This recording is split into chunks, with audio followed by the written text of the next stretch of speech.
ಏನಿಲ್ಲಮ್ಮ, ಮಗು ಆಕೆ ಮದ್ವೆ ಬಂದಾಗಿಂದ ಅವ್ಳ ಕಂಫರ್ಟ್ ಇಲ್ಲ ಆಕೆಗೆ. ಓಕೆ. ಆಕೆ ಕಂಫರ್ಟ್ ಆಗಿಲ್ಲ. ಓಕೆ. ಅಂದ್ರೆ ಆಕೆಗೆ ಏನೇನೋ ನೀಡ್ಸ್ ಇದೆ, ಅವೆಲ್ಲ ನಮ್ಮ ಸಿಗ್ಲಿಲ್ಲ ಇಲ್ಲಿ. ಓಕೆ.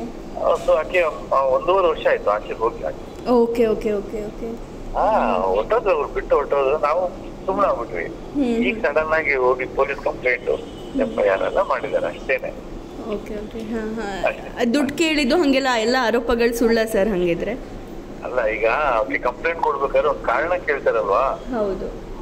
ಕಾರಣ ಏನ್ ಕೊಡ್ತಾರೆ ಹೆಣ್ಮಕ್ಳು ನಮ್ ದೇಶದಲ್ಲಿ? ಅದೇ ಡೌರಿ ಕೇಳಿದ್ರು, ತೊಂದರೆ ಕೊಟ್ರು ಅಂತ. ಇದನ್ ಬಿಟ್ಟು ಇನ್ನೇನ್ ಕೇಳ್ತಾರೆ? ಎಸ್ ನಾರಾಯಣ್ ಬಂದ್ಬಿಟ್ಟು ಡೌರಿ ತಗೊಳ್ಳೋಷ್ಟು ಕೇವಲ ಒಂದು ವ್ಯಕ್ತಿನ ರಾಜ್ಯಕ್ಕೆ ಗೊತ್ತಿದೆ ಅಲ್ಲ ಅದು? ಹೌದು ಹೌದು ಹೌದು. ನಾವು ಡೌರಿ ವಿರುದ್ಧ ನಾನು ಹೋರಾಟ ಮಾಡ್ಕೊಂಡು ಬದುಕ್ತಾ ಇದ್ದೀನಿ ನಾನು. ಹೌದು ಹೌದು. ಡೌರಿಗಳು ಎಲ್ಲಿ ತಗೋತಾರೆ ಅವ್ರನ್ನ ಕ್ಯಾಕ್ಟಸ್ ಮುಗಿತಾ ಇರ್ತೀನಿ ನಾನು. ಹೌದು ಹೌದು. ಅಂತ ನನ್ನ ಕುಟುಂಬದಲ್ಲಿ ಅವೆಲ್ಲ ಸಾಧ್ಯನೇ ಇಲ್ಲ. ನನ್ನ ಕುಟುಂಬದಲ್ಲಿ, ನನ್ನ ವಂಶದಲ್ಲೇ ಇಲ್ಲ ಅದು. ಸರ್, ಮಗ ಏನ್ ಹೇಳ್ತಾರೆ ಈ ವಿಚಾರವಾಗಿ? ಪಾಪ ಅವನೇ ಹೇಳ್ತಾನೆ, ಅಮಾಯಕ ಹುಡುಗ, ತುಂಬಾ ನೋವು ಅನ್ಭವಿಸಿದ್ದಾನೆ, ಬಹಳ ನೋವು ಅನ್ಭವಿಸಿದ್ದಾನೆ. Love marriage sir? Love marriage ಇವ್ರಿಬ್ರದ್ದು. Okay okay okay. Love marriage ಅಲ್ಲಿ ಏನ್ ಲವ್ ಮಾಡೋದು? ಲವ್ ಅಂದ್ರೆ ಏನು? ಲವ್ವಿನ ಅರ್ಥ ಏನು? ಲವ್ವಿನ ಅರ್ಥ ಏನು? ದೊಡ್ಡವರನ್ನ ಎದುರಾಕೊಂಡು ಮನೆ ಬಿಟ್ಟು ಹೋಗಿ ಮದುವೆ ಮಾಡ್ಕೊಳ್ಳುತ್ತಾನೆ ಲವ್. ಹಾಗೆ ಆಗಿದೆ ಸರ್ ಈಗ. ಅಲ್ಲ, ಅದೇ ತಾನೇ ಲವ್ ಅಂದ್ರೆ, ಅದೇ ತಾನೇ ಜಗತ್ತನ್ನ ಮೀರಿತಾನೆ ಲವ್ ಅಂದ್ರೆ. ನೀವು ಸಂಸಾರ ಮಾಡಕ್ ಆಗ್ಲಿಲ್ಲ, ಲವ್ ಯಾಕೆ ಮಾಡ್ತೀರಾ?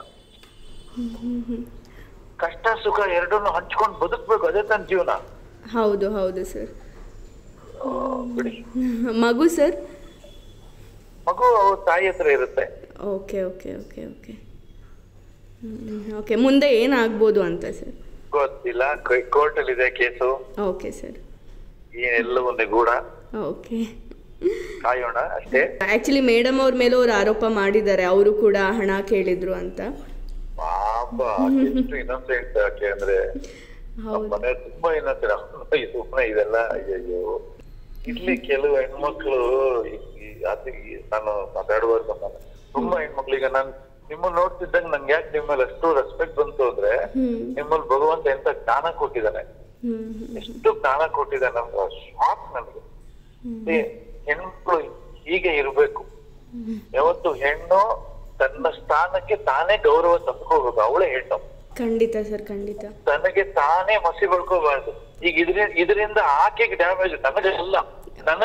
ನನ್ನ ವ್ಯಕ್ತಿತ್ವ ರಾಜ್ಯಕ್ಕೆ ಅಂತ ಗೊತ್ತಿದೆ. ನನ್ನನ್ನ ಏನು ಮಾಡಕ್ಕಾಗಲ್ಲ.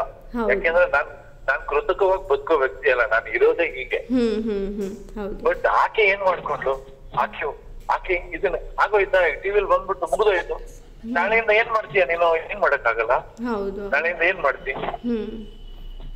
ಆದ್ರೂ ಧರ್ಮ ಅನ್ನೋದೊಂದಿದೆ.